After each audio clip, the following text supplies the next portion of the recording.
Tudo bem, pessoal? Boa noite. Muito bom estar aqui com vocês, né? Algumas pessoas já conhecidas do Círculo. Eu sou o Otávio, sou um dos coordenadores, com algumas outras pessoas aqui, alguns membros do espaço. Hoje está um perfil bem diverso aqui, tem um pessoal que é conhecido já de longa data, o pessoal da primeira turma, está entrando aí na reta final da formação, o pessoal da segunda turma também sempre representando muito, e o pessoal que está chegando hoje, tanto os da formação, quanto quem por alguma razão chega, né, ao Círculo, se interessa pela aula da Fátima, que a gente pensou em fazer uma aula aberta, porque o tema é muito interessante, né, eu venho da psicologia também, e eu acho que esse tema vai ser uma grande novidade também para mim, porque ao longo da graduação a gente mal vê isso, né, então acho que para todo mundo vai ter um certo caráter de novidade. Acho que é uma aula também pensada para trazer um pouco dessa coisa mais histórica, epistemológica da psicanálise, não ficar muito preso a conceitos hoje também, já que é uma coisa mais nova para todo mundo. A psicanálise também tem uma coisa que quando a gente começa a escutar, às vezes demora um pouco para fazer sentido. Então, se não entenderem, se não pegarem alguma coisa hoje, quem for novo no assunto, não se preocupem, ao longo do tempo a coisa vai se organizando, levem para as análises de vocês também esses encontros, e é isso. Muito bom estar aqui com todo mundo. A gente vai passar a palavra para a Fátima, para ela apresentar o tema dela, depois a gente circula um pouco também a palavra, então quem tiver algo a destacar, algo a perguntar, vai anotando, vai organizando já a pergunta, não se acanhe, né? Acho que vocês já perceberam que aqui é um ambiente que, apesar de a gente levar tudo muito a sério, é um ambiente para todo mundo ficar muito à vontade. Então, sejam todas e todos muito bem-vindos. Mais uma vez, muito feliz de estar aqui com todos vocês. E vamos ouvir o que a Fátima tem a dizer para a gente. Bom, gente, boa noite. Em primeiro lugar, muito obrigada pelo convite. Agradeço ao Vinícius e aos organizadores. É um prazer estar aqui. Eu vou falar um pouco sobre as mulheres na psicanálise. Eu sou psicóloga, fiz a minha formação de mestrado, doutorado e pós-doutorado na filosofia. Eu estudei a maior parte da minha carreira, assim, da minha formação foi sobre Freud, mas já faz alguns anos que eu comecei a estudar algumas mulheres psicanalistas.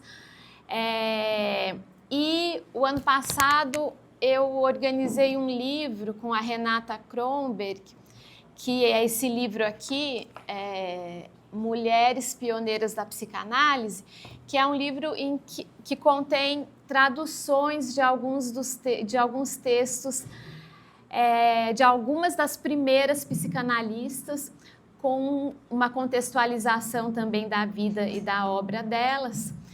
E esse é um tema assim, que eu acho bem interessante, bem pouco explorado e que está crescendo, cada vez tem mais gente estudando as mulheres psicanalistas. Eu vou falar um pouco hoje sobre eu escolhi algumas dessas primeiras psicanalistas para comentar um pouquinho com vocês.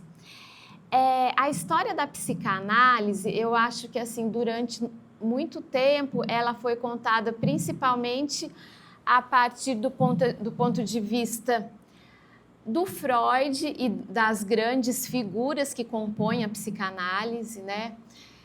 Principalmente dos que se destacaram, né? O Freud, o Jung, o Lacan. No caso das mulheres psicanalistas também, houve muitos esquecimentos, muitas distorções. Eu acho que as mulheres que ficaram mais conhecidas na história da psicanálise, bom, certamente as duas mais conhecidas são a Melanie Klein e a Anna Freud, né? E, inclusive, tem muitas pessoas que às vezes dizem que a Anna Freud e a Melanie Klein foram as fundadoras da psicanálise de criança, né? Então, trabalhando. Então, a história da psicanálise, ela elegeu, assim, algumas pessoas, né, que por razões políticas, institucionais, pessoais, acabaram se destacando. E muitas outras pessoas importantes, e principalmente mulheres, né, que contribuíram para a constituição dessa disciplina. Vocês querem que eu não fale com o microfone? Porque eu estou achando que está fazendo um eco, né? Mas eu acho que está bem baixinho sem microfone. É, né? É. Uhum. Então, muitas mulheres que contribuíram bastante para a formação, para a constituição da psicanálise, permaneceram consideravelmente esquecidas ou então foram lembradas por razões pessoais, não tiveram a sua real importância reconhecida. Um exemplo disso eu coloquei aqui o livro da Jeanette Sayers, que é um livro antigo, eu não lembro agora exatamente a data desse livro, mas esse livro é Mães da Psicanálise, né? E ela elege como as mães da psicanálise a Ellen Deutsch, a Karen Horney, a Anna Freud e a Melanie Klein. Essa é uma escolha que é um exemplo assim, de uma escolha de certa forma arbitrária, porque antes dessas psicanalistas, muitas outras já tinham surgido e a psicanálise, inclusive a psicanálise de crianças, já tinha uma história considerável, né? Eu coloquei aqui a capa do livro da Jeanette Sayers e aqui a parte de trás desse livro aqui, que tem os nomes das psicanalistas. Eu não quero comparar, são dois livros completamente diferentes, são totalmente diferentes. Esse livro que a gente organizou contém traduções, esse outro livro é um livro que comenta sobre a vida e a obra, mas é só para fazer o contraponto, para mostrar como a psicanálise tem muitas outras mães e que vieram, na verdade, bastante antes dessas, que foram consideradas, né, por muitos como as matriarcas. Bom, a primeira psicanalista foi a Emma Eckstein. Não sei se vocês já ouviram falar da Emma Eckstein. A Emma Eckstein, ela começou a atender em 1897, então é muito no comecinho da psicanálise mesmo. Ela foi orientada pelo Freud, tem indicações de que o Freud indicou alguns pacientes para ela. Em 1900, o Freud publica a Interpretação dos Sonhos, um texto que durante muito tempo foi considerado o marco inaugural da psicanálise. Hoje em dia já tem uma outra leitura, né, que considera que a psicanálise também não começou ali. Em 1900 era um desenvolvimento já de ideias que vinham sendo desenvolvidas. Mas a Emma Eckstein publicou uma resenha do livro da Interpretação dos Sonhos do Freud. E a Emma Eckstein, em 1904, publicou um texto chamado A Questão Sexual da Criança. Na verdade, é um livrinho. Então, vocês veem, a Anna Freud e a Melanie Klein vão começar a publicar, vão começar a trabalhar com psicanálise lá em 1920, na década de 20. A Emma Eckstein, em 1904, já publicou um livro, inclusive um livro abordando a questão da infância. Esse é um livro que tem uma importância histórica muito grande. É um livro que tem duas partes. A primeira parte é uma parte mais datada, ela foca muito a questão da masturbação, da necessidade de inibir a masturbação infantil. Eu acho que essa primeira parte do texto dela tem um valor mais histórico. A segunda parte é uma parte bem mais interessante, em que ela dá várias orientações sobre como os pais deveriam conduzir a educação sexual das crianças. E nessa parte, ela enfatiza muito a importância de que as mulheres tenham acesso à educação para que elas possam educar adequadamente os filhos. Ela é uma autora feminista, né? E A Emma Eckstein, ela, inclusive aqui, né, eu coloquei, Freud guardou uma cópia do livro dela em sua biblioteca, na qual se pode ler a dedicatória ao professor Sigmund Freud, meu venerado professor, com sincera gratidão. A Emma Eckstein é um exemplo de uma pessoa que entrou para a história da psicanálise principalmente por questões pessoais. A Emma Eckstein, ela foi uma paciente do Freud, uma paciente histérica, vocês já devem ter ouvido falar. O Freud coloca o caso dela na segunda parte do Projeto de uma Psicologia. O Projeto de uma Psicologia é um texto que o Freud redigiu em 1895. Esse é um texto que, na verdade, era uma carta, é um esboço de uma teoria sobre a mente que o Freud faz.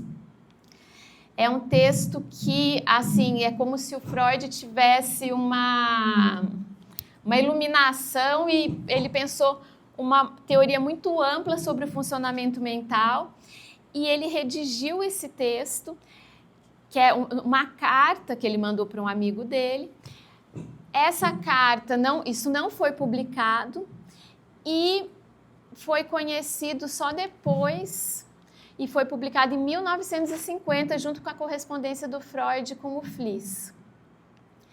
E o Projeto de uma Psicologia, depois que ele foi conhecido, ele se tornou assim, fundamental para a compreensão do pensamento freudiano. Por quê? Porque ali o Freud apresenta um esboço de, vamos dizer assim, 70% da teoria que ele vai formular depois. E muitas vezes com uma clareza muito maior do que vai aparecer nos textos publicados. E esse texto, o Projeto de uma Psicologia tem 3 partes. A segunda parte é uma parte em que o Freud formula uma teoria sobre a histeria. E nesse momento o Freud defendia a teoria da sedução. Não vou entrar em detalhes, mas a paciente que o Freud escolhe para dar de exemplo teórico no projeto foi a Emma Eckstein. E a Emma Eckstein tem uma história que é uma história não muito feliz ali do início da psicanálise, porque o Freud era muito próximo do Fliess. O Fliess era um médico com quem ele se correspondeu, ele tinha uma relação muito próxima. E o Fliess tinha umas teorias mirabolantes de que tinha uma ligação entre o nariz e os órgãos genitais e ele tinha um monte de hipóteses malucas e ele achava que ele indicava uma cirurgia no nariz para tratar histeria. E o Freud indicou que a Emma Eckstein fizesse essa cirurgia. Inclusive, o próprio Freud fez essa cirurgia. Só que foi uma coisa catastrófica, que vocês já devem ter ouvido falar, que o Fliess esqueceu a gaze no nariz dela, ela teve uma infecção, e ela entrou para a história da psicanálise, depois que essa história veio à tona, lá depois da descoberta da correspondência com o Fliess, a Emma Eckstein entrou para a psicanálise como a paciente histérica do Freud. E o fato dela ter sido uma psicanalista, a primeira psicanalista, né, dela ter publicado, inclusive, um livro sobre psicanálise, isso permaneceu quase que completamente desconhecido. E hoje, então, a gente sabe que, na verdade, a primeira psicanalista foi ela. E vocês veem que, apesar de tudo, ela parece que não guardou rancor do Freud, né? Ela fala aí, meu venerado professor, com sincera gratidão. E, então, a Emma Eckstein ela, sim, a mãe da psicanálise, né?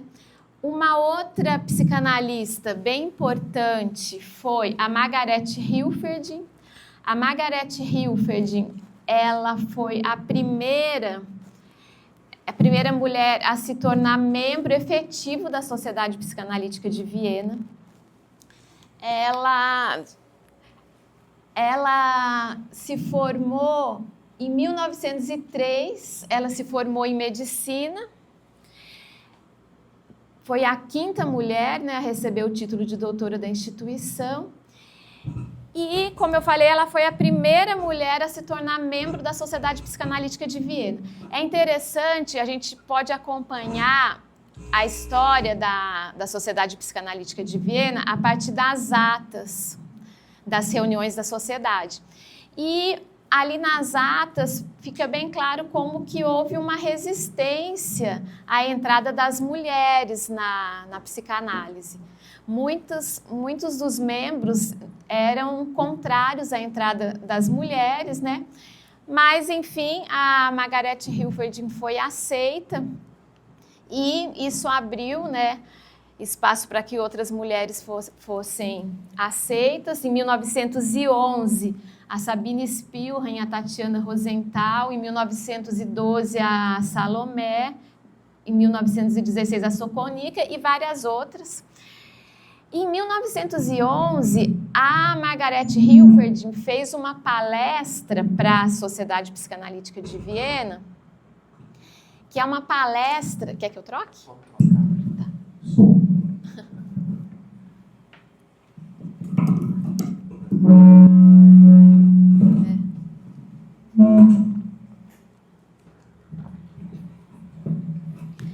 A Margaret... Tá melhor? Tá bem melhor. A Margaret Hilferding fez uma palestra para a Sociedade Psicanalítica de Viena, na qual ela defendeu que o amor materno não é inato, que é algo que tem que ser construído a partir da relação da criança com o bebê. Então, é uma coisa bem inovadora, né? Se a gente pensar que era 1911, a primeira palestra de uma mulher, né, na Sociedade Psicanalítica de Viena. A Margaret Hilferding não permaneceu muito tempo na Sociedade Psicanalítica de Viena, ela deixou a sociedade quando o Adler saiu. E ela teve uma história trágica, ela acabou sendo deportada para um campo de concentração, acabou morrendo no campo de concentração. E essa palestra dela também a gente incluiu no livro. O que nós temos, na verdade, não é a palestra, mas é o resumo da palestra, que foi publicado nas atas da Sociedade Psicanalítica de Viena. É muito interessante a discussão. A Hermine Hug-Helmuth, essa sim é a mãe, é a criadora da psicanálise com crianças. A Hermine foi também uma das primeiras mulheres a ingressar na Universidade de Viena. Então, todas essas primeiras psicanalistas, né, a maior parte eram mulheres que estavam tendo acesso à universidade, muitas fizeram medicina. Não é o caso da Hug-Helmuth, porque ela se formou em física, né, então ela foi uma das primeiras analistas leigas. E ela é uma autora que publicou muito, ela tem, eu não lembro a quantidade, acho que em torno de 30 artigos, né? Aí fala em 1912, já em 1912 ela publicou 6 artigos psicanalíticos, em 8 de outubro de 1913 se tornou membro da Sociedade Psicanalítica de Viena. Ela era uma pessoa que o Freud apreciava bastante, né? E o Freud falava para a filha dele, para Sophie, ir conversar com a Hug-Helmuth para que a Hug-Helmuth a orientasse na educação do filho deles. Ela trouxe vários exemplos de psicanálise de criança que foram usados pelo Freud. Ela teve um papel importante ali na compreensão da psicanálise infantil, da sexualidade infantil. Em 1922, ela foi encarregada do programa de ensino do ambulatório da Sociedade Psicanalítica de Viena. Pouco tempo depois, foi nomeada diretora do Centro de Aconselhamento Educacional ligado ao ambulatório. Aqui tem uma passagem do Freud, numa carta ao Abraham, em que ele fala: a educação rígida de uma mãe inteligente, esclarecida pela doutora Hermine, fez muito bem a Ernest. Ele está se referindo ao neto dele, o Ernest, filho da Sophie.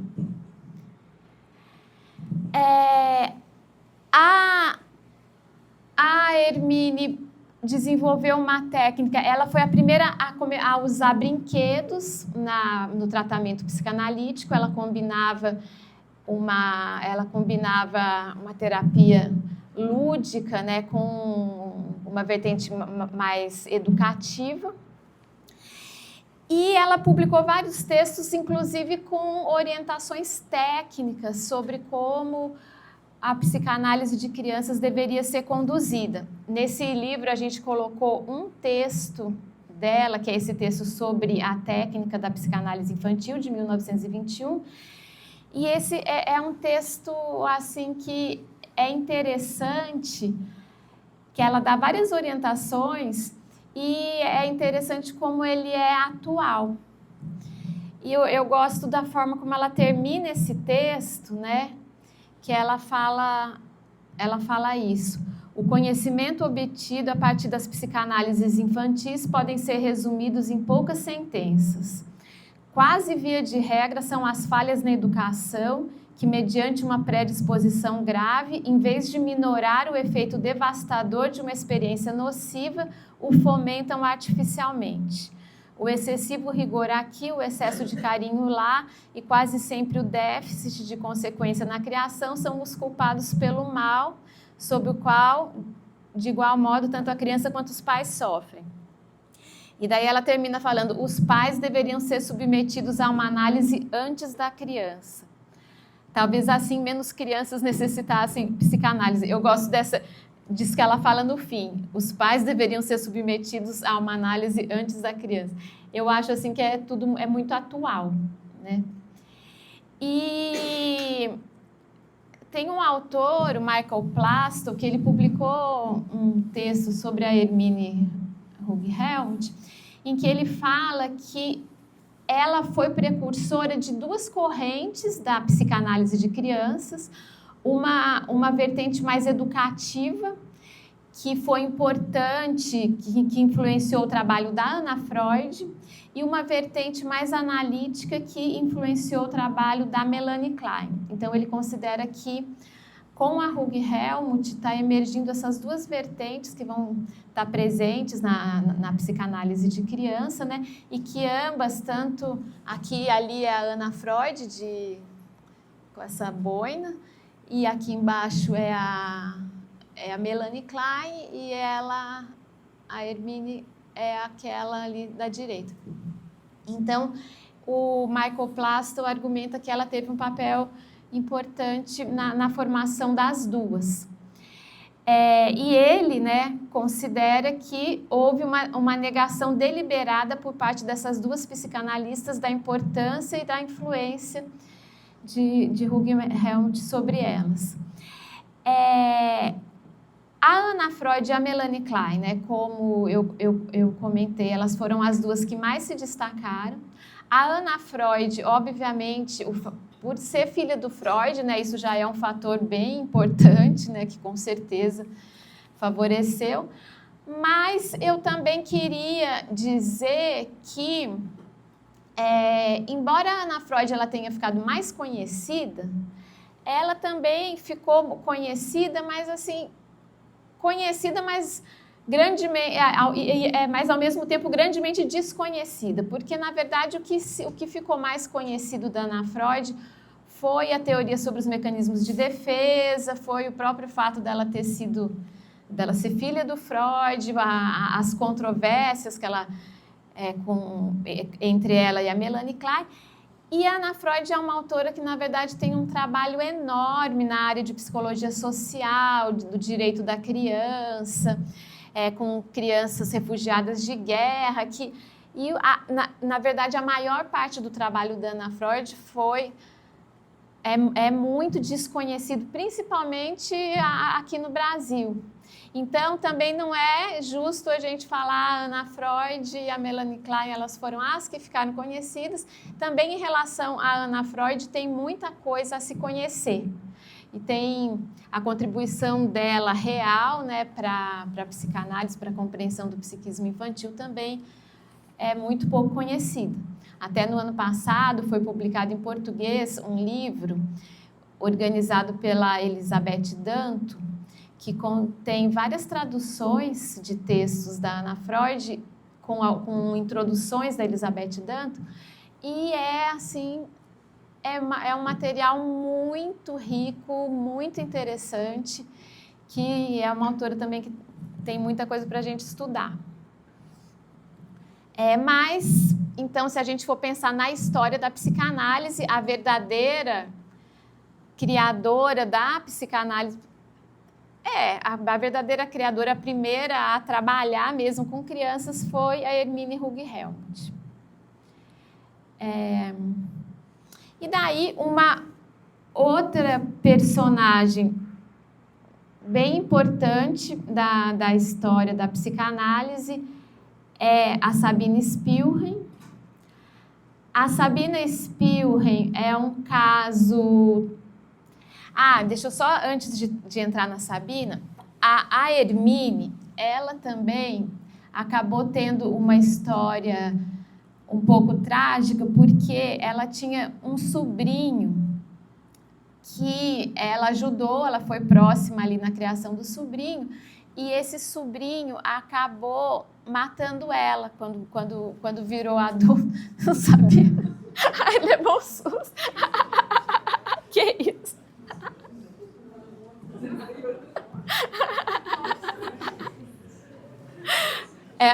Ela foi muito próxima desse sobrinho, ajudou ali na criação do sobrinho. E, inclusive, parece que muitos dos casos que ela relata, e daí, assim, isso eu nunca fui investigar mesmo, mas, né, é o que tem na literatura. Muitos casos, muitos exemplos que ela dá até são desse sobrinho. Isso todas as primeiras psicanalistas faziam. Grande parte dos exemplos são dos filhos, de pessoas próximas. A Melanie Klein mesmo, né, a Sabine Spielrein, todas faziam isso, né? E esse sobrinho dela, quando cresceu, acabou se tornando delinquente, acabou assassinando a Hug-Helmut. E isso lançou também uma sombra sobre a história dela. Inclusive, isso foi usado até como exemplo de, olha, como a psicanálise não deve ser aplicada a crianças.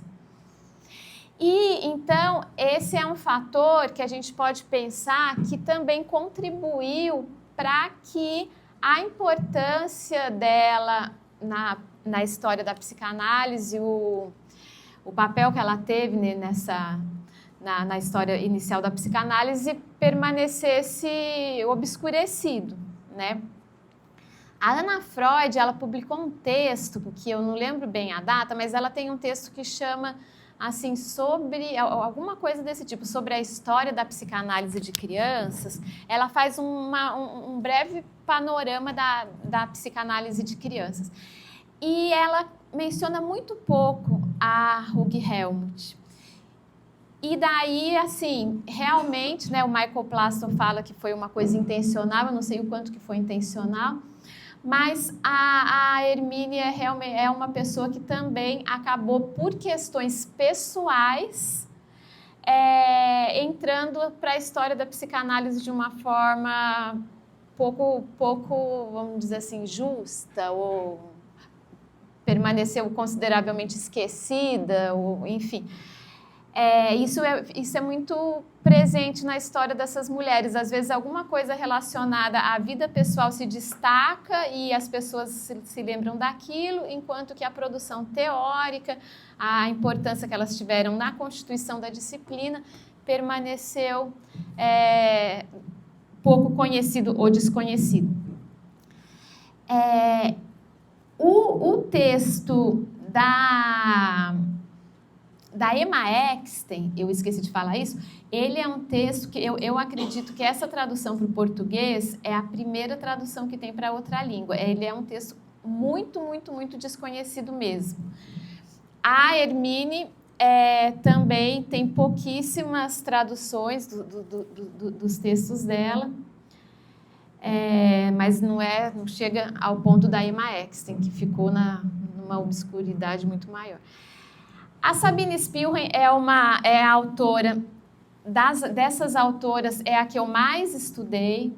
Eu estudei a Sabina vários anos, eu acho ela fascinante. Ela teve um papel muito importante também na constituição da psicanálise. A Sabine Spielrein, ela era russa, ela desenvolveu também um quadro de histeria na adolescência e os pais levaram ela para ser tratada na clínica Burgosli, em Zurique, em 1904. E nesse hospital trabalhava o Jung e o Bleuler.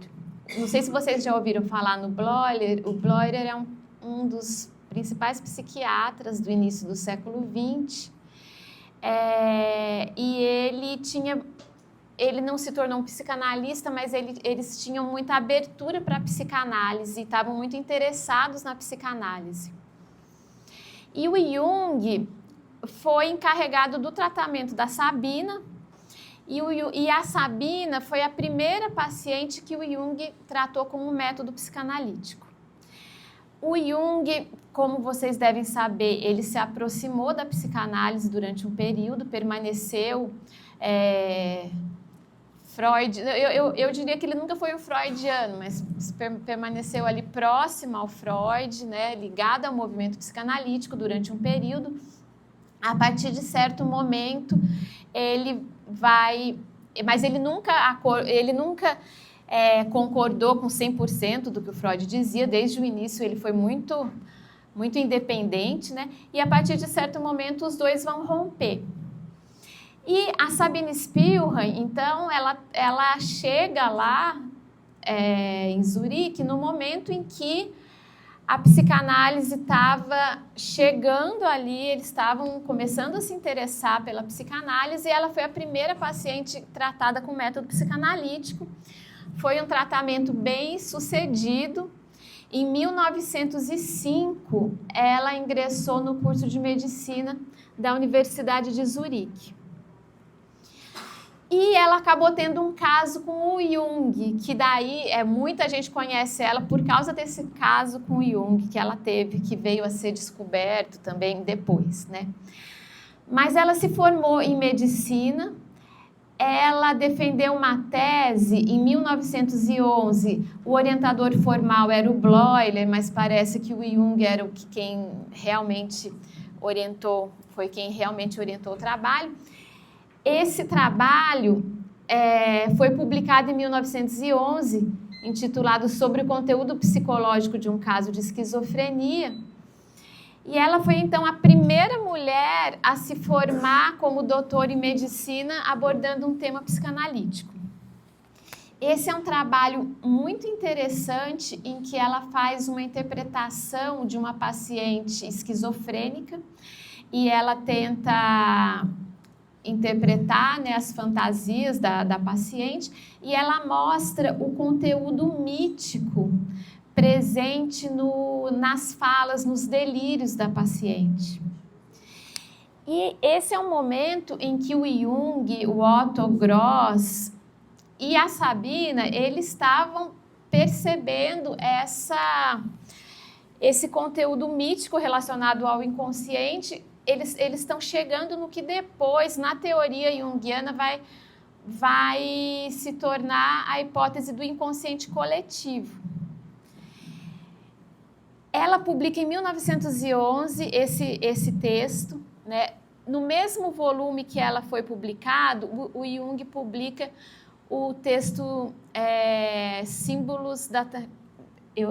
Transformações e Símbolos da Libido, né?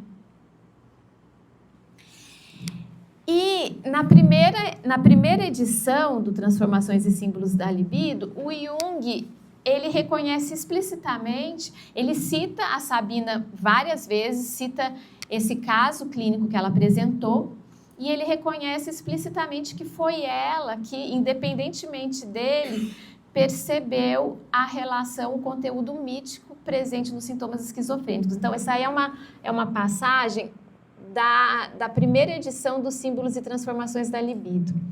O Jung fala essa citação de baixo, né? Ele fala: devo também destacar aqui as interessantes conexões entre as formações mitológicas e patológicas que emergem do exame analítico realizado com admirável paciência e rigor pela doutora Sabine Spielring. Gostaria de enfatizar que a doutora Spielring, em seu trabalho de pesquisa independente e independentemente de mim, descobriu os simbolismos que apresenta nesse anuário. Então, o que o Jung está falando aí? Que ela foi a primeira a perceber, né? Está dando o crédito total a ela. E é interessante, e ele cita, como eu falei, ela em vários momentos no texto, e o Jung, nesse comecinho, ele ainda estava no início da carreira, depois ele vai se tornar uma pessoa super conhecida, né?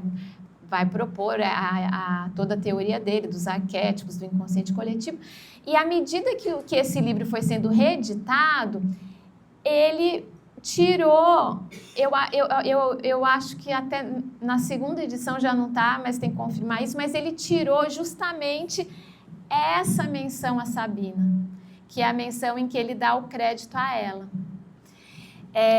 Então, tem alguns autores que argumentam, né, que ele intencionalmente retirou a citação justamente para enfatizar a originalidade dele, né, a originalidade dele na formulação do conceito de inconsciente coletivo. A Sabina, em 1912, ela publicou um texto chamado Destruição como Causa do Devir. Esse eu acho que é o texto mais conhecido dela, embora também seja uma autora bem pouco conhecida, né? Nesse texto, ela propõe uma teoria muito abrangente sobre o funcionamento mental, e nessa teoria, ela inclui o conceito de instinto de morte. Não sei se o que vocês conhecem de Freud, mas o Freud, ele tem duas teorias pulsionais. Tem o primeiro dualismo pulsional, que propõe a existência das pulsões do eu, as pulsões sexuais. Depois, em 1920, no texto Além do Princípio do Prazer, o Freud reformula a teoria dele e propõe o que ficou conhecido como segundo dualismo pulsional. No segundo dualismo pulsional, o Freud propõe que existe um instinto de vida e um instinto de morte. A Sabine Spielring, ela propôs a ideia de instinto de morte em 1912. O conceito dela e o conceito do Freud de instinto de morte são muito diferentes. Mas é necessário reconhecer que ela foi a primeira a defender que existe um instinto destrutivo autônomo no psiquismo, né? E tem uma ideia que eu acho mais interessante, que ela introduz em 1912, que é a hipótese de que nem todo funcionamento mental obedece ao princípio do prazer. Essa é uma hipótese também básica, que o Freud coloca no início da teoria dele, e defende essa hipótese durante um longo período.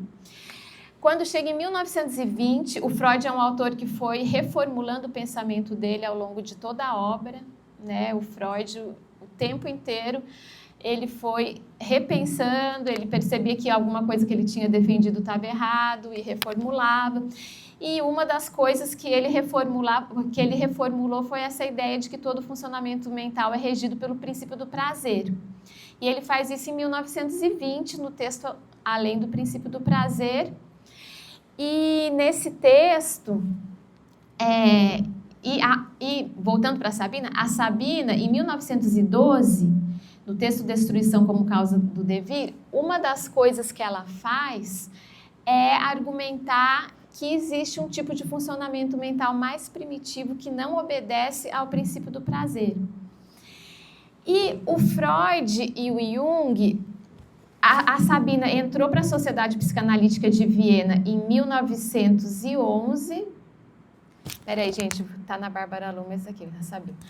Ela entrou para a Sociedade Psicanalítica em 1911, para a Sociedade Psicanalítica de Viena, e em 1911 ela fez uma palestra que foi chamada Sobre a Transformação. Nessa palestra, essa apresenta uma versão inicial da teoria que depois ela publica no texto Destruição como Causa do Devir. E ela apresenta, então, esse conceito de instinto de morte. E é possível acompanhar nas correspondências entre o Freud e o Jung, os dois conversando sobre as ideias da Sabina. E, assim, o Freud, ele reconhece, ele fala, é interessante aquilo que ela falou, mas eu acho que é condicionado pelos próprios complexos dela. Ele critica ela falando assim, mas ela busca apoiar as ideias dela na biologia e eu não concordo com isso. Então, eles meio que assim, que reconhecem, mas também criticam a palestra da Sabina. Mas isso é 1912. Em 1920, quando Freud publicou Além do Princípio do Prazer, ele introduz a ideia de instinto de morte e ele introduz essa ideia de que nem todo funcionamento mental obedece ao princípio do prazer. E que é o que já estava lá no texto sobre a Sabina. E ele não dá o crédito para a Sabina, né? Ele coloca essa nota aqui, que também marcou a história da psicanálise, porque durante um longo período a Sabine Spielrein foi conhecida principalmente por essa nota, né? Nessa nota, o Freud fala o seguinte: uma parte considerável dessas especulações foi antecipada por Sabine Spielrein em um artigo instrutivo e interessante que, no entanto, não me parece inteiramente claro. Nele, ela descreve os componentes sádicos do instinto sexual como destrutivos. Então, vocês veem que o Freud, ele põe ali a nota, ele não menciona que ela já tinha defendido a ideia de um princípio do prazer, ele coloca essa nota reconhecendo que ela tinha falado de um componente destrutivo presente no psiquismo, mas fala que, ao mesmo tempo, ele não compreende muito bem o texto dela. E a Sabina, então, ela já em 1912, ela trouxe várias ideias que ficou muito claro assim, que o Freud, no momento em que ela apresentou, o Freud ainda não tinha chegado naquelas conclusões. Dá a impressão assim, que o Freud demorou alguns anos para perceber e para se convencer assim, de coisas que ela já estava colocando ali, inclusive a ideia de superego. E ele não deu o devido crédito a ela, sem dúvida, né? Depois de 1912, a Sabina ela se volta principalmente para a psicanálise de crianças. Ela começa a publicar vários textos sobre psicanálise de criança. Ela fica em Viena, depois ela vai para a Suíça. Em 1920, ela vai trabalhar no Instituto Jean-Jacques Rousseau, em Genebra. Nesse instituto, ela tem contato com o Piaget e ela trabalhou durante um tempo com o Piaget e os dois tiveram uma interlocução teórica bem importante. E ela publica vários textos ali na década de 20 sobre o desenvolvimento da linguagem e sobre o pensamento na criança. Ela tem E ela é uma autora assim, que se destaca pela amplitude do pensamento dela. Assim, todas essas psicanalistas trouxeram muitas coisas novas. Eu acho que os dois principais tópicos que elas abordam é a psicanálise infantil, e muitas falam sobre a feminilidade, sobre a sexualidade. A Sabine Spielrein, ela se destaca porque ela formula como se fosse uma metapsicologia própria, uma concepção própria sobre o aparelho psíquico. E é possível acompanhar a formulação das ideias dela também na correspondência que ela troca com o Jung ao longo ali de 1917, 1918, onde ela faz uma tentativa de pegar ideias do Freud, pegar ideias do Jung. Ela diverge vários pontos e tenta construir uma teoria dela totalmente original. Então, eu acho que dessas autoras, ela foi a que construiu o pensamento mais complexo, mais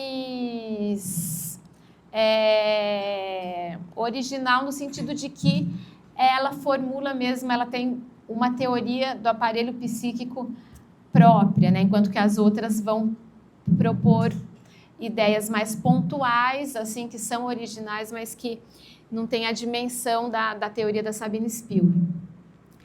Ela trabalha, então, no Instituto Jean-Jacques Rousseau. Em 1923, ela voltou para a Rússia.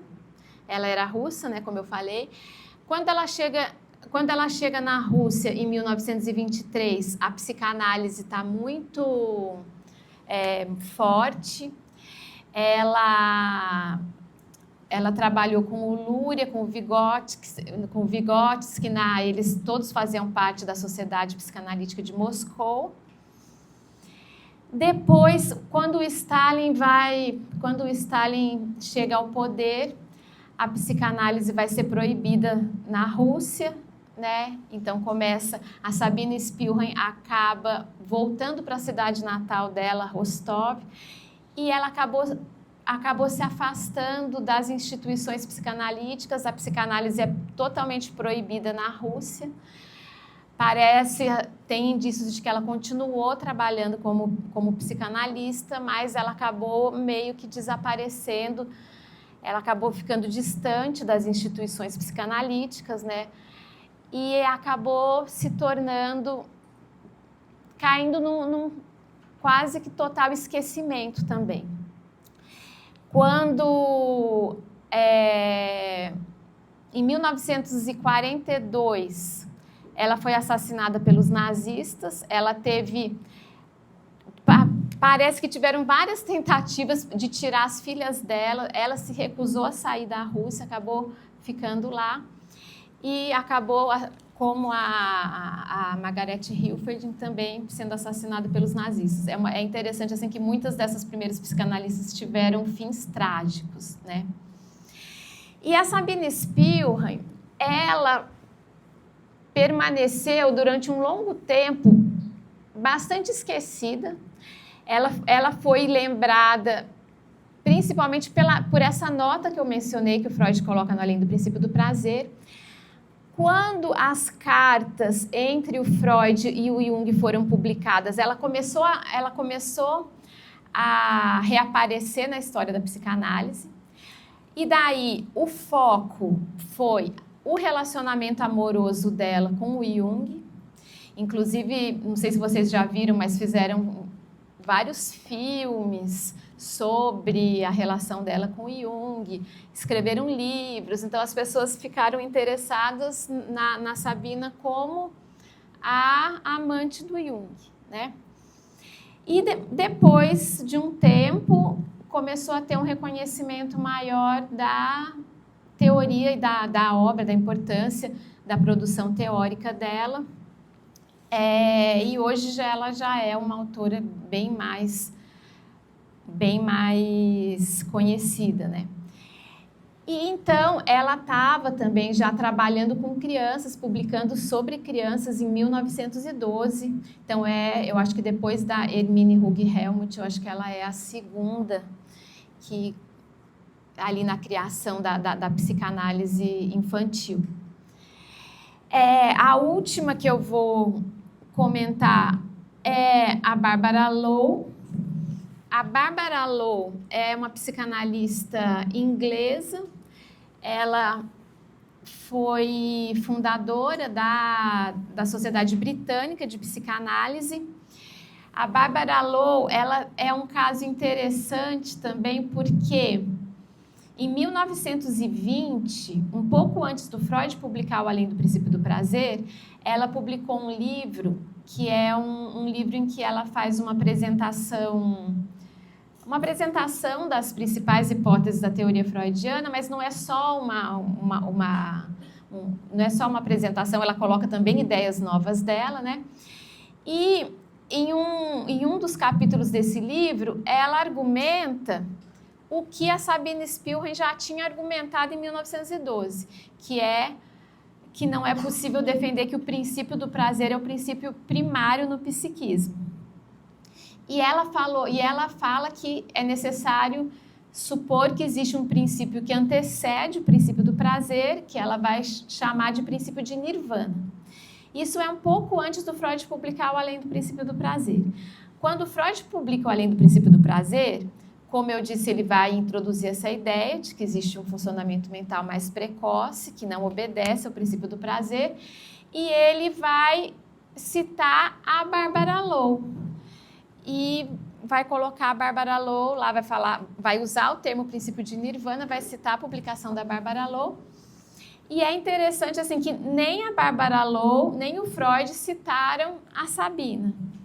E a Barbara Lowe, ela entrou também assim para a história da psicanálise, principalmente por essa menção que o Freud faz a ela no Além do Princípio do Prazer.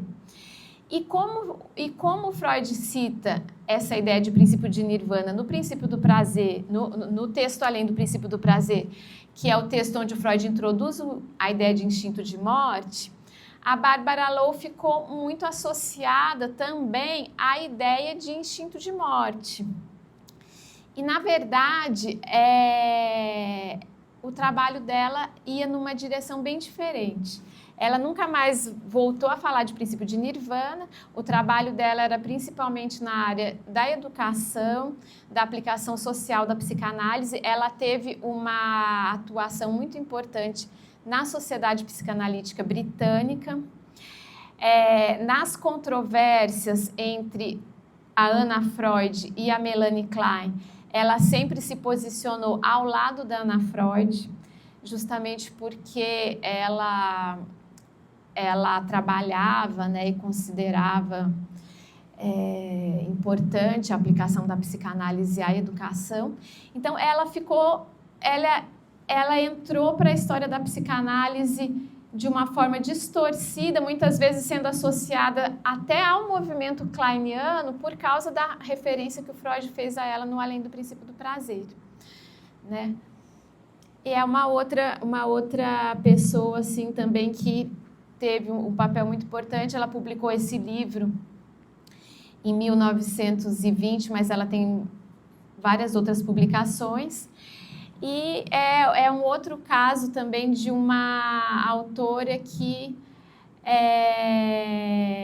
entrou para a história da psicanálise de uma forma distorcida, sendo associada a um conceito, assim como aconteceu com a Melanie Klein com a Sabine Spielrein durante um longo período, né, em que ela foi lembrada pela nota que o Freud citou, em que o Freud a citou em 1920.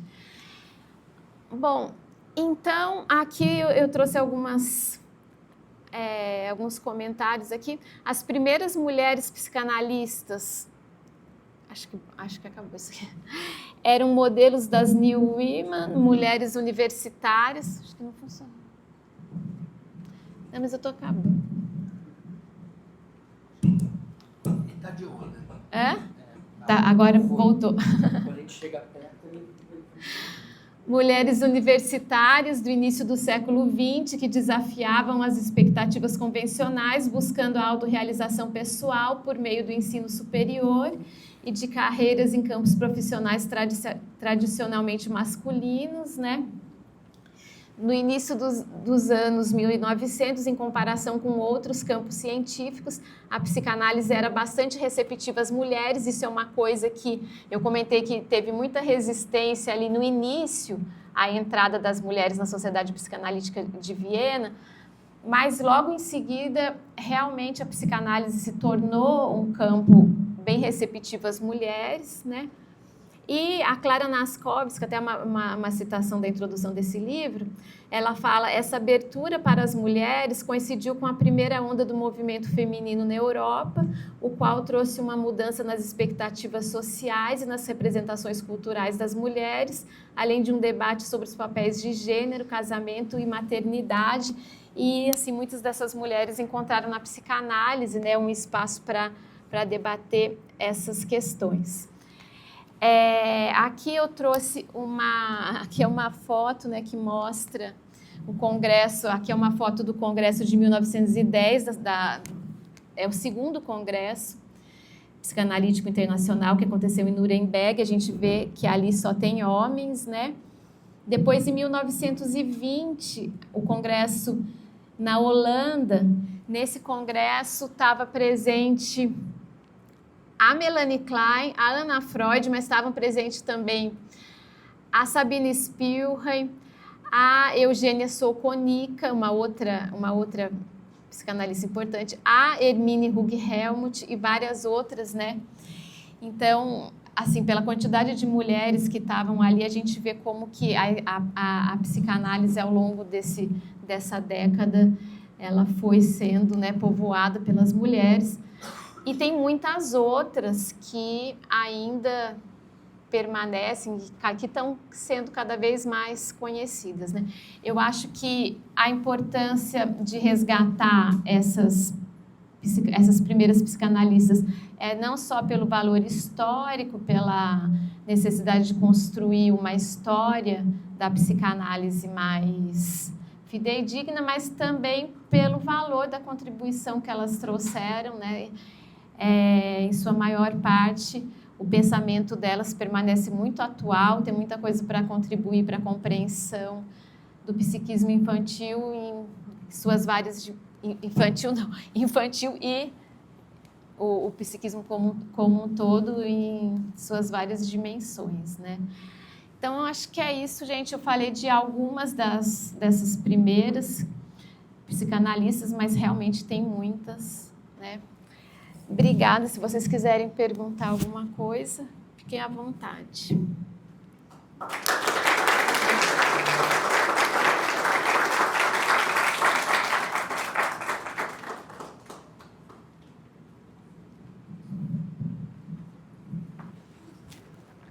Obrigado, Fátima. Vamos trocar um pouquinho, pessoal? Quem vai começar? Deixa eu puxar. Quem queria, né? Não, pode ser sem microfone. De todos os casos que você citou, Fátima, e aí foi muito legal a sua apresentação, um deles é particularmente instigante para mim, que é o caso da Emma Eccleston. Porque o Freud, ele vai tomar partido nas correspondências, partido entre aspas, do Fliess, depois do acidente do nariz, né? Ele vai dizer que ainda que o Fliess tenha esquecido quase meio metro de gás no nariz dela, impressionante, a culpa é dela. Né? Vai dizer, bem, ela que continua meio histérica e tal. Mas o que me chama a atenção não é exatamente essa circunstância do fato, do evento, assim. É a questão dela se colocar como psicanalista. Porque ela faz isso, e ela vai atender e tal, num momento muito específico. Nem a Sociedade das Quartas-Feiras existia ainda. Sim, 1897 ela começa. Né? Não tinha esse grupo que dava algum respaldo para se pensar a dimensão da formação do psicanalista. E aí essa é a minha questão, quer dizer, eu não tive acesso a muito material sobre ela, li autores e autoras comentando sobre a Emma Eckstein. Eu queria saber a sua visão sobre esse processo de autorização, de se colocar na posição de psicanalista. Na Sociedade das Quartas-Feiras, depois na Sociedade de Psicanalítica de Viena, o processo de tornar-se psicanalista não era ainda claro, ele vai se construir sobretudo em Berlim, depois... Lá na década de 20. Lá na década de 20, da forma que a gente conhece hoje. Claro que antes existiam outros dispositivos. Como é que você vê esse processo de autorização dela, de se colocar como psicanalista? Não sei se você chegou a ter contato com correspondências que falavam sobre isso. Ou como que você enxerga essa movimentação? Porque não só é original ela se tornar uma psicanalista tão cedo, mas acho que esse ímpeto de se colocar nessa posição e de bancar, vamos dizer assim, né, é algo super interessante, super instigante. Não tem uma autorização formal, não tem alguém que diz. Então, assim, eu não conheço muitos, mas esse é um momento, esse momento inicial que vai durar bastante tempo, né?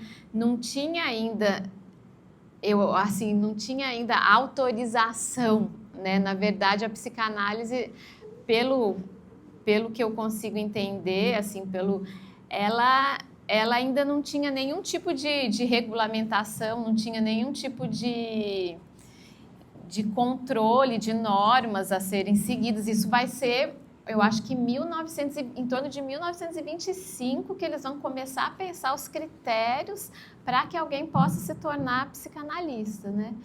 Então, ali, o que eu li é que o Freud, de alguma forma, instruiu ela na psicanálise, que daí a gente não sabe como é que foi isso.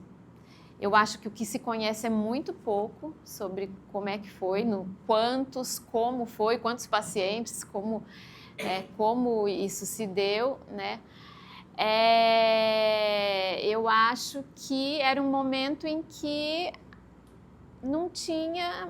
Eu acho que as pessoas estavam se tornando psicanalistas meio que da forma como quem queria se tornar psicanalista, né? E a gente fala, ela começou a tratar pacientes de uma orientação psicanalítica. O que será que era essa orientação psicanalítica? Provavelmente ela repetia com os outros o tratamento que ela teve, a forma de tratamento que ela teve com o Freud, né? Eu acho que, de certa forma, é mais ou menos isso que foi acontecendo, né? Ela foi analisada pelo Freud, provavelmente ela começou a tratar os pacientes seguindo aquele tipo de tratamento que ela teve, mas, assim, realmente os dados... E era tudo muito, assim, promíscuo e muito era...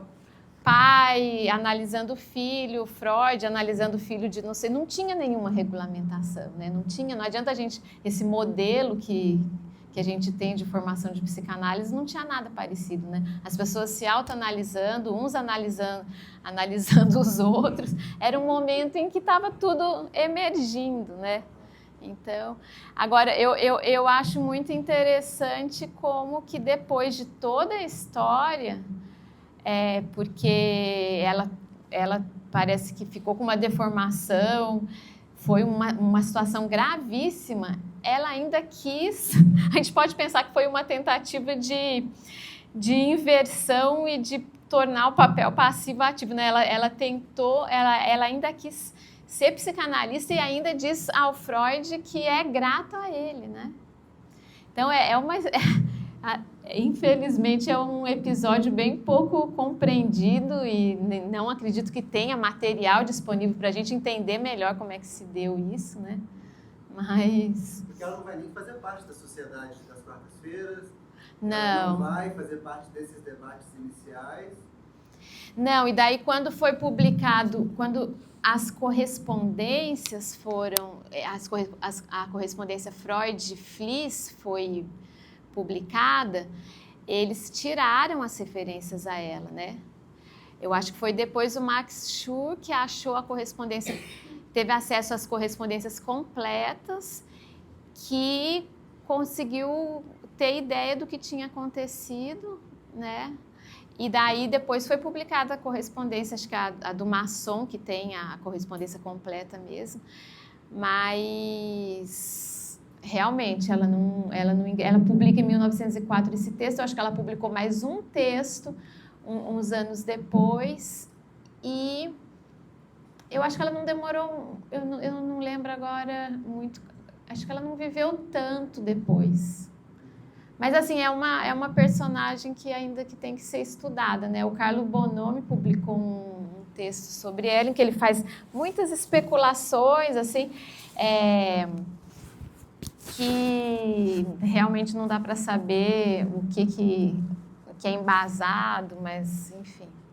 É um episódio interessante, obscuro, né, que tem que ser investigado. Mais alguma pergunta, gente? Boa noite. Eu queria saber desse campo, de tudo que foi escrito, de tudo que foi produzido, essas pioneiras na psicanálise, como que você enxerga o trabalho delas nos dias de hoje, o que elas deixaram, o que representa no campo teórico e prático para a psicanálise hoje?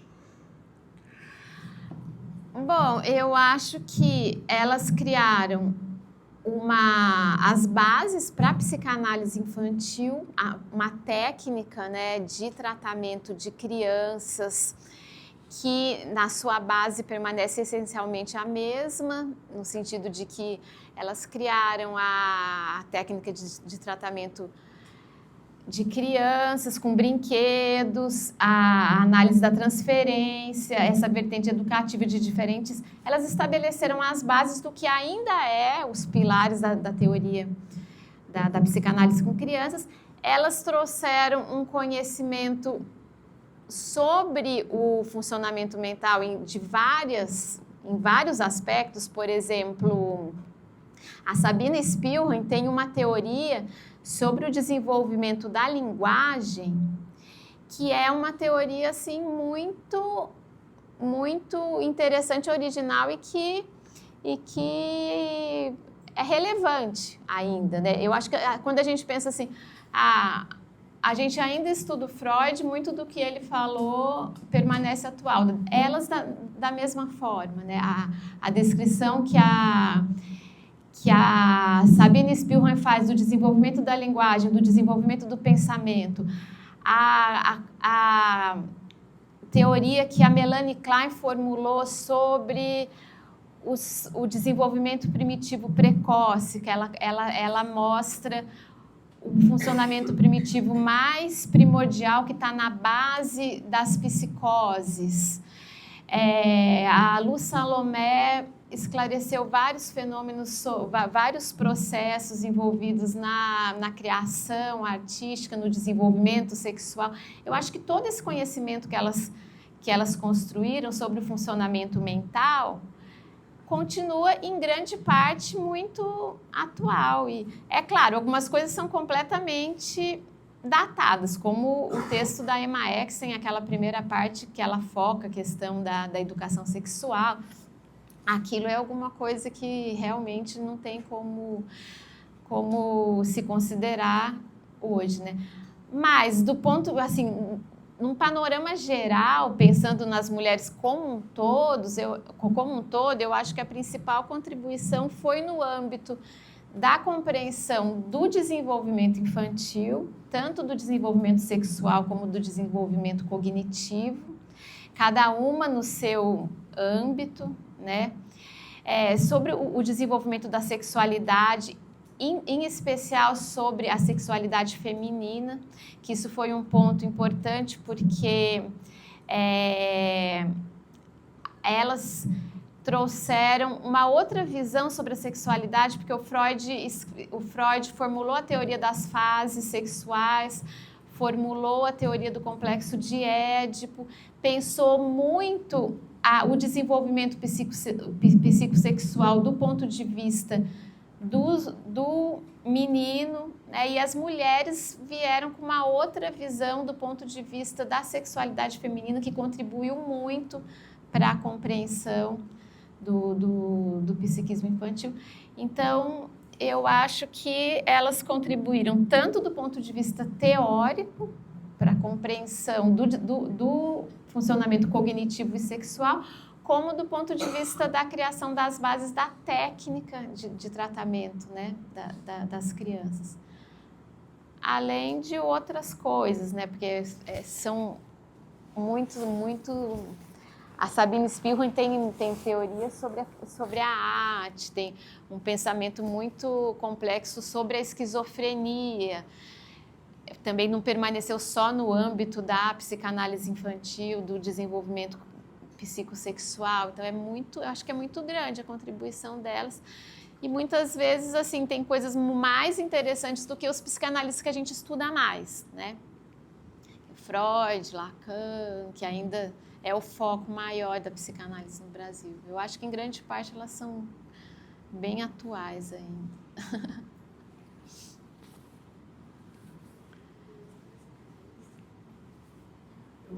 Como você tocou nesse ponto, eu queria te pedir para avançar um pouco, exatamente assim, como essas pioneiras nesse debate da psicanálise trabalhavam em face exatamente ao próprio falocentrismo teórico, que acaba sendo, na questão do desenvolvimento sexual, o falo tem um papel muito central no desenvolvimento teórico.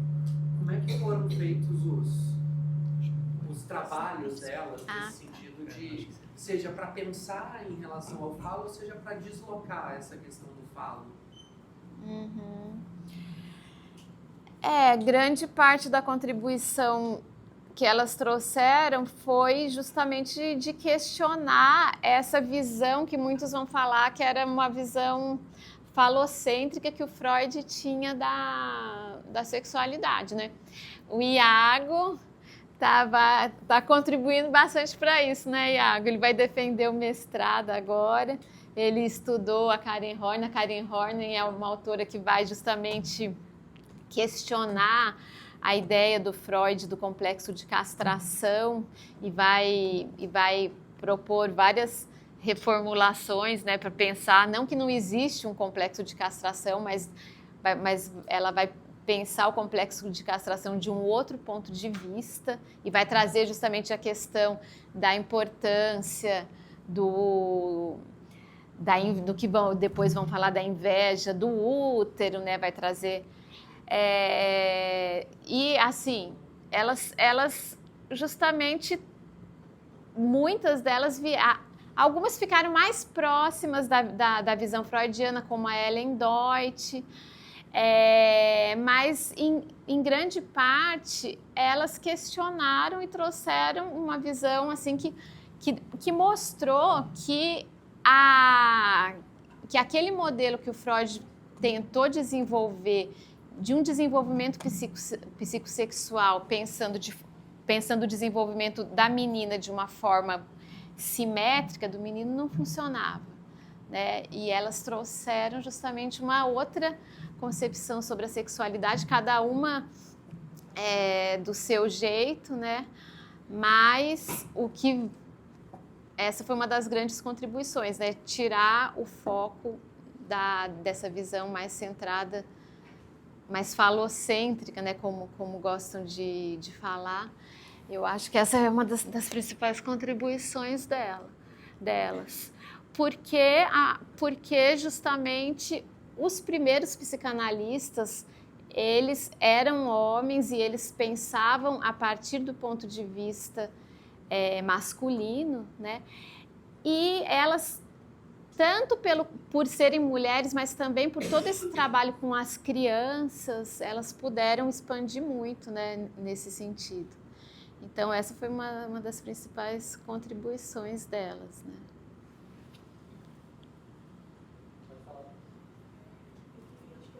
Baseado, eu acompanho um pouquinho do seu trabalho no período de pessoas que trabalham com psicanálise mais focado.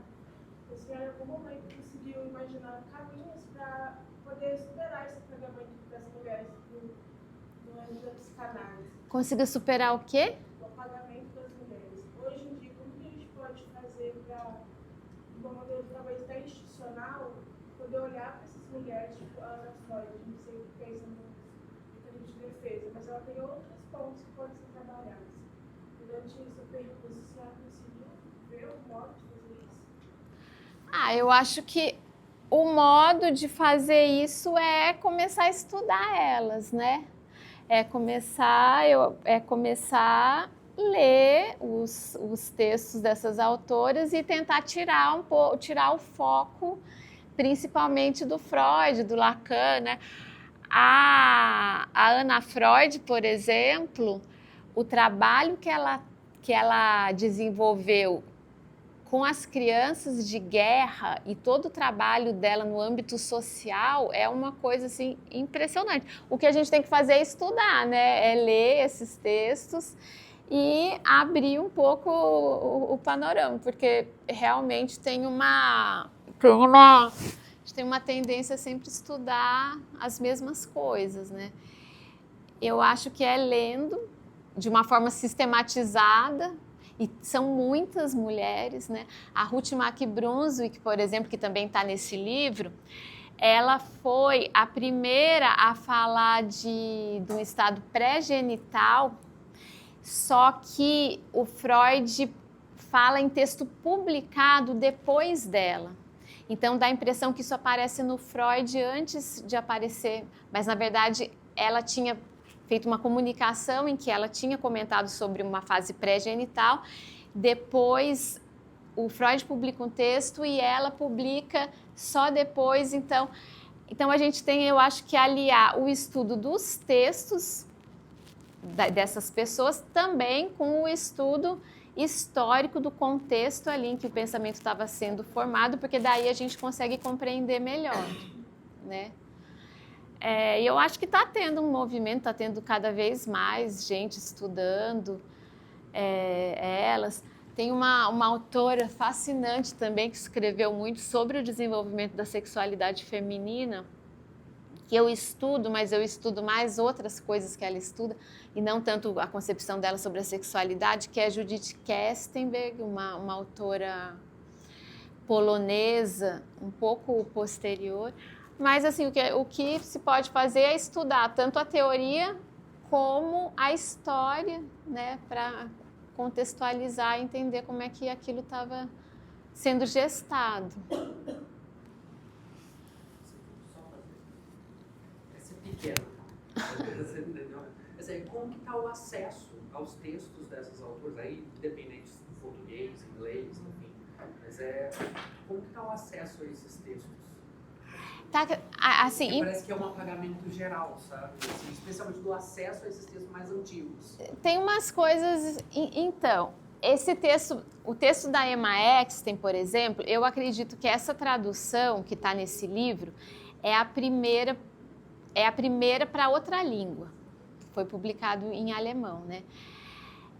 Muitas têm traduções para o inglês, né? Agora, para o português, está começando a ser publicado muita coisa. Por exemplo, da Ruth McBrunswick foi publicada as obras completas pela editora Aquina. Esse livro que saiu ano passado pela editora Perspectiva com os textos da Ana Freud é também assim, uma coisa maravilhosa. A editora Artes e Ecos também tem um trabalho importante. Eles publicaram a Salomé, publicaram alguns textos da Karen Horney. Como essas autoras estão entrando em domínio público, muitas já entraram. Os textos estão começando a ser publicados em português. Agora, as que não estão em domínio público, daí é mais difícil. Por exemplo, a Ellen Deutsch, ela não está em domínio público e vai demorar. As que não morreram de forma trágica no Holocausto, assassinada pelo sobrinho, elas viveram muito.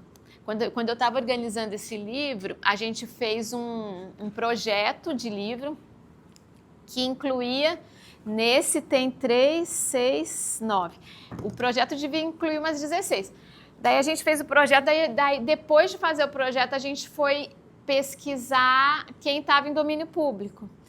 E daí assim, a gente ficou impressionado como que elas viveram. Quase todo mundo que não morreu de forma trágica viveu até os 100 anos, ou perto disso.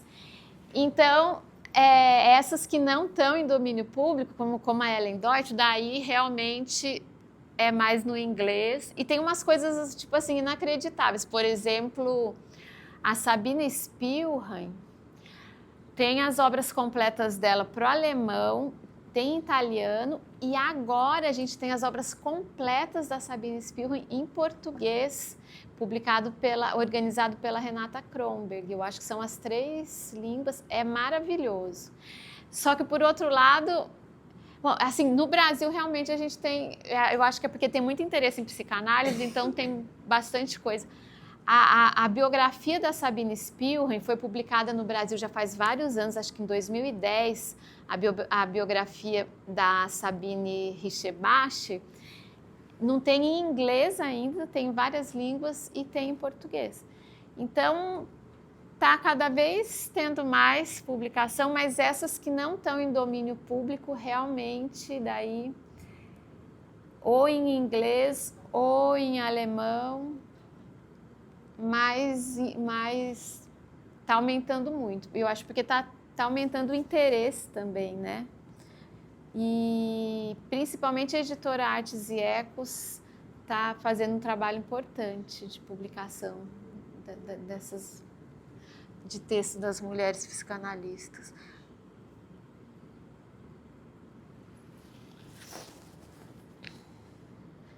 Mais alguma coisa, gente?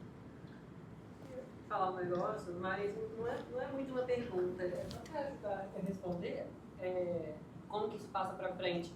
E aí eu não vou nem citar uma mulher, apesar de eu poder citar a Sabina, mas é porque eu fiz estágio, aí não é no geral, mas conversando com alguns colegas que passaram pela universidade um pouco antes de mim e não tiveram contato com forense tão profundamente como a gente teve, acabou que tipo, fez parte da minha formação forense. Então eu cheguei em lugares que você não conhece forense, obviamente não conheço tudo, a fundo, mas é um nome já ventilado, entendeu? Já sei quem que é, sei mais ou menos ali.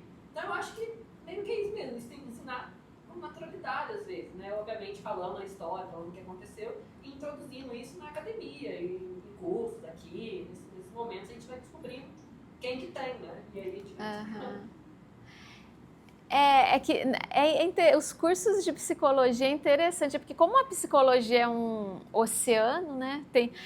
Tem inúmeras psicologias, daí tem a psicanálise, dentro da psicanálise tem 1 milhão de autores. Então, a gente acaba estudando muito poucas coisas na graduação, né? E as formações em psicanálise, daí vocês que têm que me dizer, mas eu acho que também tem um espaço ainda para expandir mais o leque, né, de autores estudados, né? E à medida que todo mundo vai estudando, mas eu acho que ainda o foco é no Freud, no Lacan. Eu acho que todo mundo tem que começar a ler mais esses autores. Mas é assim mesmo, né? Estudando, falando e tentando abrir espaços. Acho que é isso.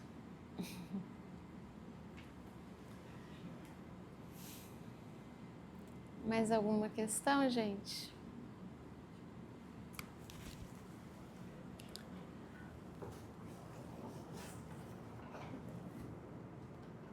Então, você volte muitas vezes, né? Cada uma delas, né? Sim, claro. Eu tenho uma inquietação. Não sou da área, sou um observador mesmo, curioso, mas assim, não sei pela minha ignorância, mas eu vejo uma predominância, uma atuação muito intensa da mulher, né, na área. Hoje a gente discute muito, acho que em todos os âmbitos, essa questão desse apagamento da mulher, né, um certo sufocamento.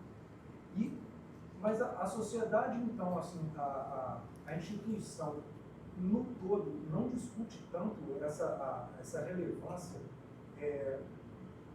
da questão da mulher, não só atuante enquanto parece como ferramenta para propagar ou botar em prática os pensamentos, mas realmente utilizar as teorias e essa questão da ideia mesmo da mulher na área. Você vê, porque é curioso que a mulher sempre teve o papel do cuidado, né? Então sempre teve esse contato muito direto com a criação, né, da pessoa enquanto a infância e o caminho todo, né? E aí é curioso, parece que como essa parte masculina é tão impregnada que hoje em dia parece que existe ainda uma dificuldade, apesar dessa potência da mulher aí, de realmente levar mais o lado feminino, considerar mais o pensamento feminino e a experiência com esse contato, né? E a instituição, no todo, ela discute muito isso hoje, ela percebe com real... Você está falando da instituição psicanalítica? Sim.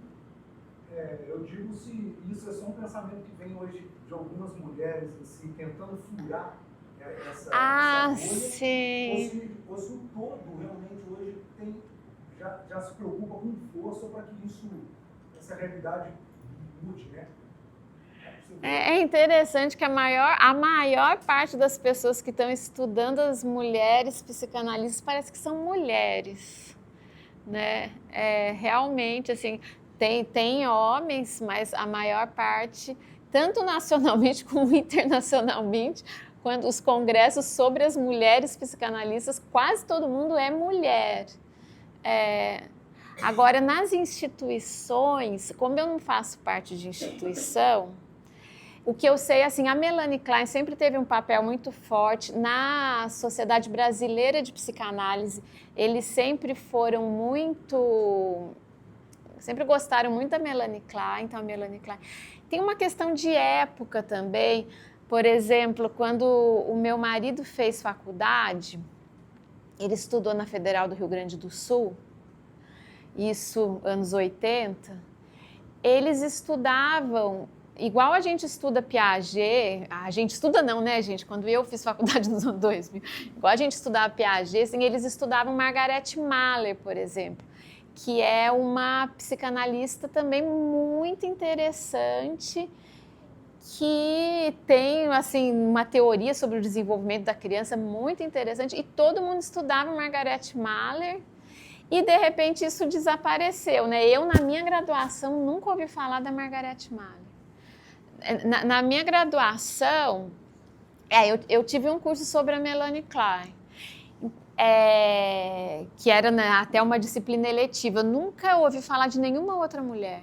A Sabine Spielhan, eu ouvi falar no doutorado, eu já estava terminando o doutorado, quando o meu orientador falou que tinha tido acesso ao texto A Destruição como Causa do Debye, que não tinha tradução para o português.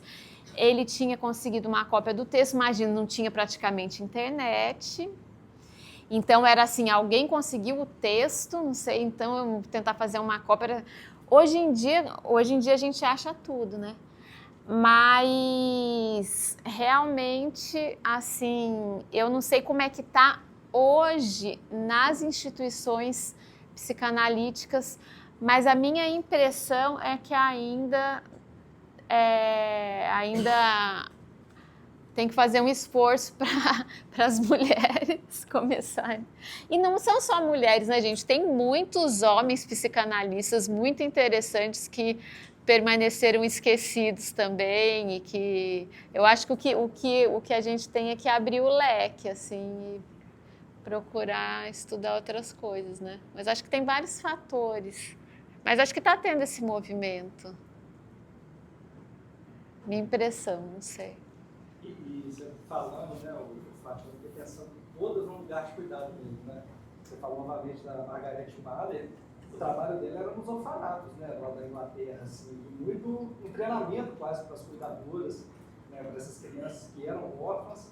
Acho que ela que trabalha aquele conceito do holding, né, de como segurar, de como minar o bebê e olhar. E aí fiquei pensando naquela coisa que você falou de quase de uma profilaxia, né, de analisar os pais para que as crianças sofram menos efeitos, assim. Alguma delas foi isso ou todas ficaram no campo infantil, assim mesmo? Porque eu lembro de estudar todas as autoras em psicologia da criança, assim. Nossa, então você foi privilegiado de estudar. Eu, na minha graduação, não estudei nada. A maior parte eu acho que foi analistas de criança e de adultos também, né? A Margaret Mahler é interessante porque ela tinha o trabalho, as pesquisas que ela fazia com que chamava o método tripartite, né? Da mãe, o bebê e a analista, né? Isso é uma das principais inovações dela.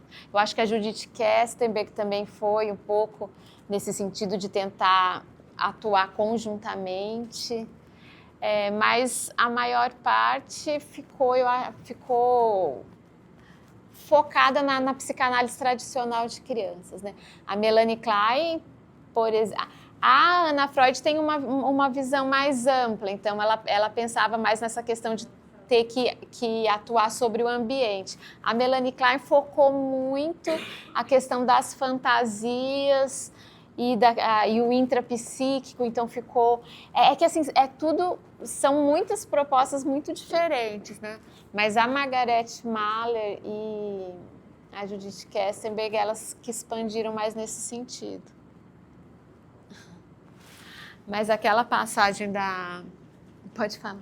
Não, eu só ia comentar que sempre que eu escuto sobre as mulheres psicanalistas, pelo menos a grande maioria, elas têm esse lugar de cuidado e porque é uma experiência feminina, majoritariamente, ser mãe, né? E cuidar dos filhos, etc.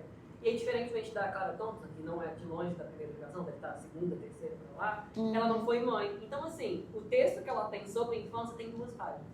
E ela fala, tipo, muito pouco, ela, tipo, não tem essa conexão com a maternidade e com o cuidado em si. Então, ela só ignora isso, praticamente, sabe? É muito interessante se ver essa diferença da vida dos autores com a obra deles, né?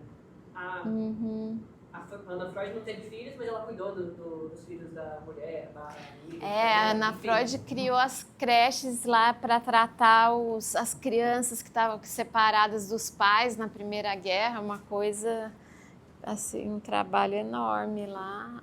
Todo mundo observar. E eu achei interessante quando você falou da Spielheim, eu estava vendo um vídeo rolando pela internet outro dia de um casal de homens gays. E aí eles não estavam entendendo porque que a bebezinha deles estava falando mama, e tem aquela questão, né, do mamar, sobre a Sabine Spielmann tem um texto de 1922 sobre a origem das palavras infantis papai e mamãe, que ela fala que ela mostra como que a palavra mamãe, ela é basicamente a mesma nas mais diferentes línguas, é sempre muito próximo, né?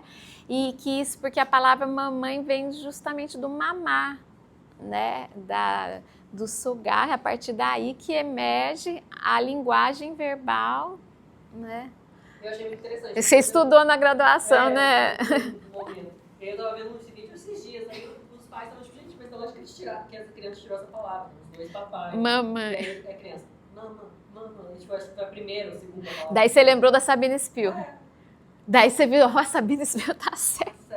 É interessante, né? Porque essas coisas acontecem, né? Igual, por exemplo, quando a gente vai ver... O Otávio até falou sobre a questão do porquê que não pesquisa muito essas mulheres, né, etc. Se a gente for ver a Holly, por exemplo, ela fala de como que a sociedade foi construída para inferiorizar as mulheres e para fazer tanto os homens quanto as mulheres acreditarem nessa inferioridade. Então, assim, a mulher ver o homem como... Não estou falando que isso acontece, mas ver o homem como a referência dentro de uma matéria, de uma instituição, de uma área, é um projeto cultural mesmo para aquilo acontecer. Ele está estudando a Clara Thompson, é uma outra psicanalista americana muito interessante também, e ela mostra muito bem essa construção cultural, né? Mas e aí ela não cita, às vezes não, mas a Horney veio muito antes falando sobre essas coisas, né? Eu acho interessante essa construção, porque a Horney, ela tipo, acreditava na superioridade feminina, se a gente pode dizer assim, né? Tem momentos ali que ela fala que biologicamente a mulher é mais importante mesmo, etc. E tem toda uma construção para fazer ela não acreditar naquilo. Né? E aí os homens, para não ferir o ego mesmo, eles ficam lá dele. Né? Por isso também tem muitas mulheres que pesquisam mulheres e homens não. Muito mais confortável. Sim. Com certeza. Mas eu acho que é uma questão também de... Eu acho que também tem questão de interesse, né? Eu acho que tem vários homens também que estão começando, que estão se interessando, que estão pesquisando as mulheres, eu acho que também... Mas esse texto do mamãe que você estava falando, é que a criança ela fala mamãe porque na verdade ela está repetindo o movimento, né? Então não importa se é o pai ou se é o movimento de sugar que ela está repetindo. Esse é um texto muito, muito interessante da Sabine Spielmann que vale a pena de estudar. Mas eu concordo com o que você falou. É isso aí mesmo.